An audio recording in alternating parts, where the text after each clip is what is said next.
Hi everyone, welcome back to my channel. ఇంకొక మంచి రెసిపీతో నేనైతే మీ ముందుకైతే తీసుకొచ్చానమాట. ఇప్పుడైతే నేను చూపించేది క్యారెట్ రెడ్ మిల్క్. క్యారెట్తో చేసుకునే ఈ మిల్క్ చాలా టేస్టీ అండ్ హెల్తీగా అయితే ఉంటుంది. ఒకసారి ట్రై చేసి చూస్తే మీరు మళ్ళీ ట్రై చేసి ఇంట్లోనే చేసుకుంటారనమాట. అంత టేస్టీగా వస్తుంది. ఇప్పుడైతే నేను ప్రాసెస్లోకి అయితే వచ్చేస్తాను. ముందుగా అయితే మీకు క్వాంటిటీకి తగ్గట్టు క్యారెట్లు తీసుకొని నేను ఇక్కడైతే 4 పెద్ద సైజు క్యారెట్స్ అయితే తీసుకొని రౌండ్గా కట్ చేసేసుకున్నాను. అలాగే ఒక 10 బాదం పప్పులు నానబెట్టుకోవాలి.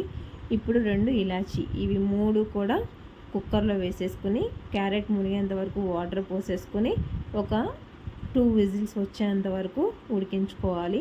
ఇలా కుక్కర్లో ఉడికించుకుంటే క్యారెట్ మెత్తగా ఉడికిపోతుంది.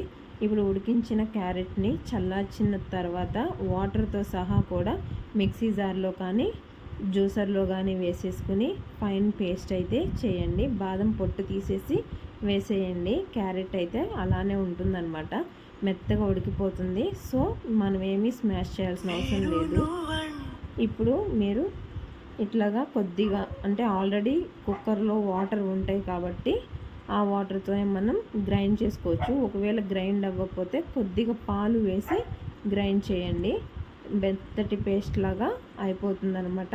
క్యారెట్ మంచిగా పేస్ట్ అయిపోతుంది. ఇప్పుడు ఆ క్యారెట్ పేస్ట్ని పక్కన పెట్టేసేసుకొని ఒక గిన్నెలో మీకు ఎన్ని పాలు అయితే కావాలో అన్ని పాలు తీసుకొని, నేను ఇక్కడైతే 1 లీటర్ పాలు తీసుకున్నాను. 1 లీటర్ పాలు ఒక పొంగు వచ్చిన తర్వాత ముందుగా మనం పేస్ట్ చేసి పెట్టుకున్న క్యారెట్ బాదం పేస్టు ఈ పాలల్లో వేసేసుకుని బాగా కలిసే వరకు తిప్పుకోవాలి. ఇలాగ మనం క్యారెట్ పేస్ట్ మొత్తం వేసేసిన తర్వాత కలుపుకుంటే మంచి కలర్ వస్తుంది, ఆరెంజ్ కలర్ వస్తుంది. ఫ్లేవర్ ఇలాచీ కూడా వేసాం కాబట్టి ఇలాచీ ఫ్లేవర్ కూడా వస్తుంది అనమాట. చాలా అంటే చాలా బాగుంటుంది. మీ దగ్గర ఉంటే సాఫ్రన్ కుంకుమ పువ్వు కూడా వేసుకోవచ్చు పాలల్లో, మంచి టేస్ట్ వస్తుంది. నేను ఇక్కడ షుగర్ కానీ బెల్లం కానీ ఏది యూజ్ చేయట్లేదు, హనీ యూజ్ చేస్తున్నాను. నా టేస్ట్కి తగ్గట్టు నేను ఇక్కడ హనీ అయితే తీసుకున్నాను. మీకు నచ్చితే షుగర్ యూజ్ చేయండి. షుగర్ కంటే బెల్లం యూజ్ చేస్తే టేస్ట్ బాగుంటుంది. ప్లస్ బెల్లంలో ఐరన్ అనేది ఎక్కువ ఉంటుంది కాబట్టి ఐరన్ మంచిగా సరిపోతుంది. పిల్లలకి కానీ పెద్దవాళ్ళకి కానీ కాల్షియం కానీ ఐరన్ కానీ తక్కువైతే పాలల్లో కాల్షియం ఉంటుంది, బెల్లంలో ఐరన్ ఉంటుంది.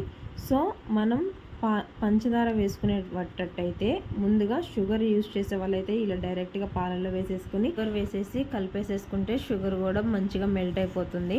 మీకు ఆప్షనల్ అనమాట, మీకు ఏది కావాలంటే అది వాడుకోండి. షుగర్ కావాలంటే షుగరు, బెల్లం కావాలంటే బెల్లం, లేదా హనీ. నేనైతే హనీనే యూజ్ చేస్తున్నాను, ఎందుకంటే షుగర్ కంటే కూడా బెల్లం హనీ అనేది బెస్ట్ అని చెప్పొచ్చు. సో నేనైతే ఇక్కడ రెడ్ మిల్క్లోకి స్వీట్నెస్కి తగ్గట్టు హనీ అయితే వేసేసుకున్నాను. హనీ అయితే వేడి మీదే వేసేసుకోవచ్చు. బెల్లం అయితే మాత్రం పాలు దింపేసిన తర్వాత వేసుకోవాలి బెల్లంని. ఇక్కడైతే నేను ఇంకొంచెం డ్రై ఫ్రూట్స్ అయితే యూజ్ చేస్తున్నాను. నేను ఇక్కడ కొంచెం జీడిపప్పు పలుకులు, బాదం తురుము అయితే వేశాను. వేడిగా తాగినా బాగుంటుంది, కాకపోతే చల్లగా తాగితే ఇంకా టేస్టీగా ఉంటాయి అన్నమాట ఈ క్యారెట్ మిల్క్ అనేది. ఇదైతే వేడి పాలు మీకు చూపిస్తున్నా కదా, ఇది పెద్ద గ్లాస్లో వచ్చేసి ఇంక ఇవి నేను ఫ్రిడ్జ్లో పెట్టిన తర్వాత చూపిస్తున్నాను.